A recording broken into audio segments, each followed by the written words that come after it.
अरे भाग्यवान, मेरे जूते कहाँ रखे हैं? मुझे बाहर जाने में देर हो रही है। तभी मालती कमरे में आती है। ये रहे आपकी जूते। मैं इन्हें साफ करने के लिए ले गई थी। अरे वाह, तुम कितनी समझदार हो। मेरे बिना कुछ कहे ही सारे काम कर देती हो। तभी मालती झिझकते हुए रमेश से कहती है, सुनिए जी, आपसे एक बात कहूँ, बुरा तो नहीं मानेंगे ना? अरे नहीं नहीं, बेफिक्र होकर कहो। शादी से पहले मैं अपने मायके में नौकरी करती थी।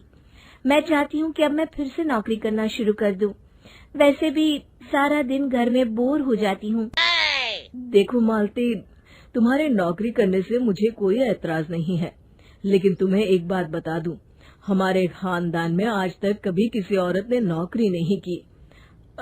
फिर भी एक बार तुम माँ से पूछ कर देखो, अगर वो तुम्हें नौकरी करने की इजाजत दे देती है तो अच्छी बात है। रमेश वहाँ से चला जाता है। फिर उसी शाम मालती अपनी सास के पैर दबा रही होती है। तभी उसकी सास मालती से कहती है, अरे क्या बात है बहू, आज तो ठीक तरह से मेरे पैर नहीं दबा रही। किसी ख्याल में खोई पड़ी है क्या? मैं भी तो जानूं आखिर बात क्या है। दरअसल वो माँ जी। अरे हाँ हाँ बोलो, इतना सोच क्यों रही हो? माँ जी, अगर आप बुरा न माने तो मैं नौकरी करना चाहती हूँ। घर के काम करने के बाद मेरे पास काफी वक्त बच जाता है।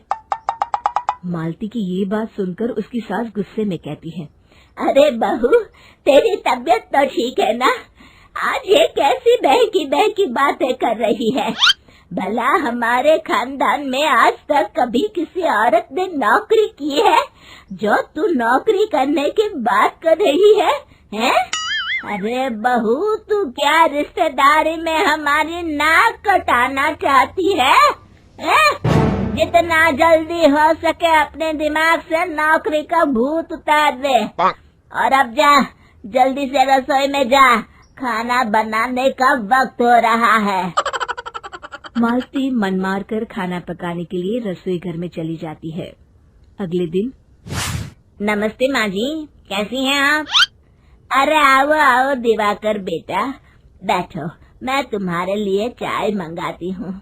बहू, जरा एक कप चाय तो लेती आना।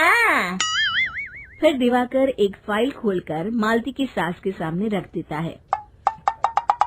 ये देखिए माँ जी, ये है पिछले महीने का हिसाब और ये रहे मुनाफे के रुपए।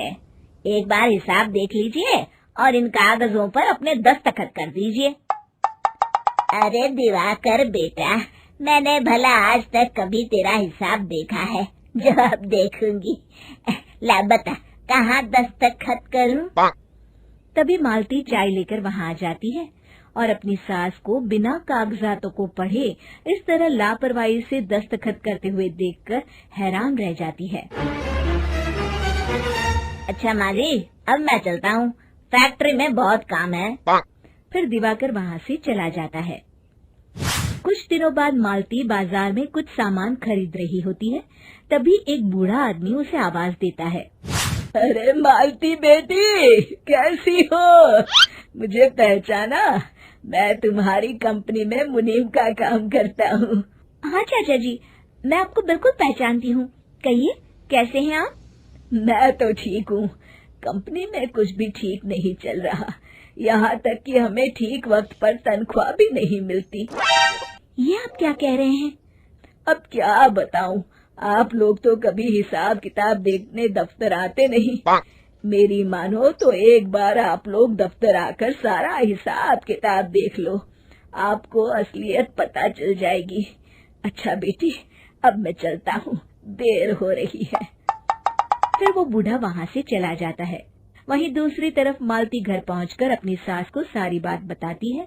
तभी वहाँ रमेश भी आ जाता है, लेकिन मालती की सास मालती की किसी भी बात पर विश्वास नहीं करती। तभी रमेश कहता है, अरे माँ, बिना आग के कभी धुआं नहीं उठता। जब मालती इतना कह रही है तो हमें एक बार दफ्तर चलकर देख लेना चाहिए। वैसे भी हम लोग काफी दिन से अपने दफ्तर नहीं गए हैं। इस तरह किसी एक आदमी के भरोसे काम छोड़ना मुझे भी ठीक नहीं लगता। अगले दिन वे सभी अपने दफ्तर पहुंचते हैं और सीधे दिवाकर के कैबिन में जाते हैं। अचानक सबको एक साथ देखकर दिवाकर चौंक जाता है।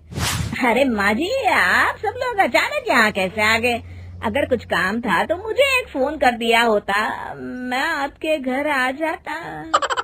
तभी मालती की सास कहती है, अरे दिवाकर बेटा, आज मैं हिसाब देखने दफ्तर आई हूँ, जरा मुझे पिछले 6 महीनों का हिसाब दिखाना तो बेटा। दिवाकर घबराते हुए हिसाब की फाइल मालती की सास को देता है। मालती की सास फाइल लेकर मालती को देती है और कहती है, ले बहू, देख ले हिसाब। मालती फाइल को बड़े गौर से देखती है और अगले ही पल उसे सारी गड़बड़ी समझ में आ जाती है। वो अपनी सास से कहती है, माँ जी, मुनीम चाचा बिल्कुल सही कह रहे थे।